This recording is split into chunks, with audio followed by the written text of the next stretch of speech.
tulifungiwanga siku ingine ndani ya mochari. Tulikuwa tumeenda kuona rafiki yetu. Okay, my best friend then alikuwa amelose brother yake. So venye tulikuwa tunaingia, nikafunga mapua. It was in Kenyatta. Kitambo tulikuwa tunatoka, I think ilikuwa ni jioni. No, tuliomba ruhusa shule. Tukatoka, tukaenda. Tulikuwa tumebeba nguo za kuchange. Juu tulijua tutaingizwa kutoka kubalishwa kuingia na uniform. Tulikuwa form 4. Mse, story ni mwecheche.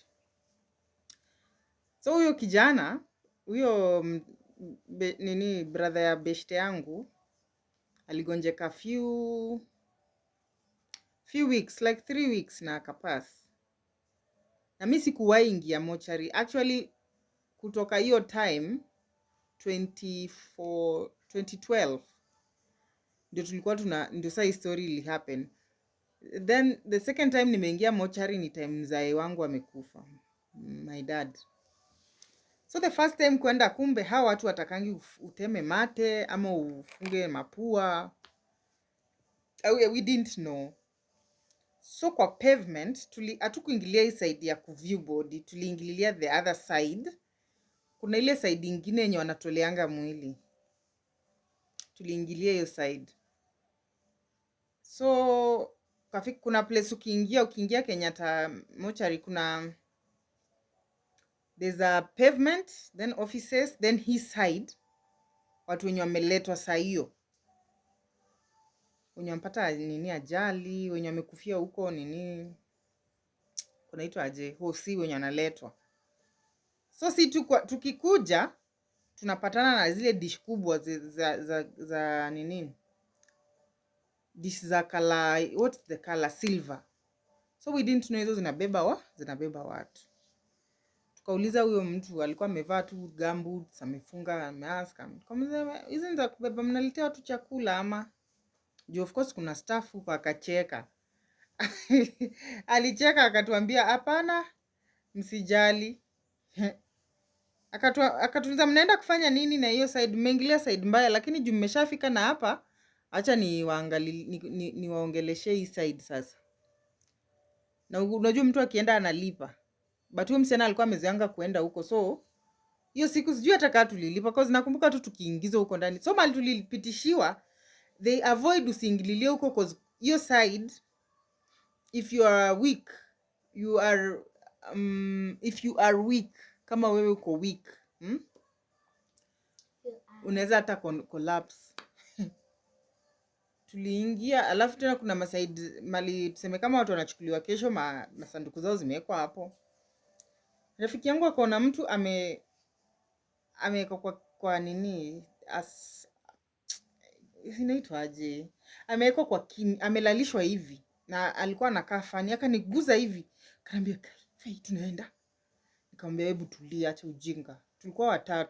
Nikamwambia tulia, acha ujinga, tujafika huko na unajua mimi najiekanga roho juu. Do you know before tufike kuona mwili nilikuwa nimefaint mara 3 nikiamka. Mimi nilijiambia tangu hiyo siku, hii ujinga ya kujichocha na kuenda. Tukafika tukaita huyo, akaita, alikuwa anawajua na majina. Ati mambo, hata siku najua nitakupata shift. Tukasema kwani huyu anakujenga huku like daily?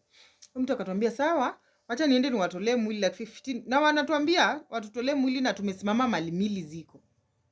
Wakatupitishia hivi kwa room nyingine hapo imejaa masanduku za watu, like watu wanachukuliwa kesho si wanaeka hapo. Alafu ile harufu ya formalin ikanuka. Mimi ndo nilitema mate. Huyo mwingine akatema, akatuuliza madam, hizi zenye mnatema mtapanguza? Kaambia hiyo harufu inatumaliza. Mnaongelea harufu na mjaingia huku vizuri. Kujeni hapa, nakwambia litufungia. Tulipiga kelele. Kitu ilituokolea ni juu mkubwa wao alikuwa anakuja ndio tukafunguliwa. Otherwise tungeendelea kukaa hapo hata 30 minutes. Nakwambia huyo mtu ana roho, ni mtu ana utu, macho yake ni red. Ana tulifungiwa.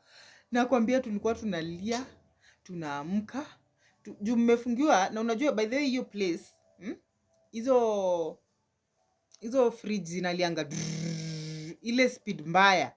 Alafu inafika mahali na stop. Tena inaanza. Rafiki yangu ananiambia ndio hao wameamka. Tunapiga tulilia. Nakwambia nilitoka hapo sauti kama imeisha. Sauti yangu ilikuwa imeisha. Tunamwambia hii Nairobi hakuna kitu nimejionea. Si kwa police station, si kutembea na ng'ombe, sio kukosa kuzwa nini kwa interview nikicheka, sio kutafuta. Nakwambia nimechoka. That was the last time nilisema kama sio close relative, I will never go to a mortuary again. Never. Ili mniite muoga. Never. Nilitoka hapo. Hata nakumbuka hiyo siku hata hatukulalanga. It was on a Friday na tulikuwa tumetoka shule. Tulienda disco Matanga. Tukaitoka saa 6. Ulikuwa unafunga hivi macho unaona watu. Unaamka. Unashikana hivi watatu. Mmeshikana mnalala juu ya uoga.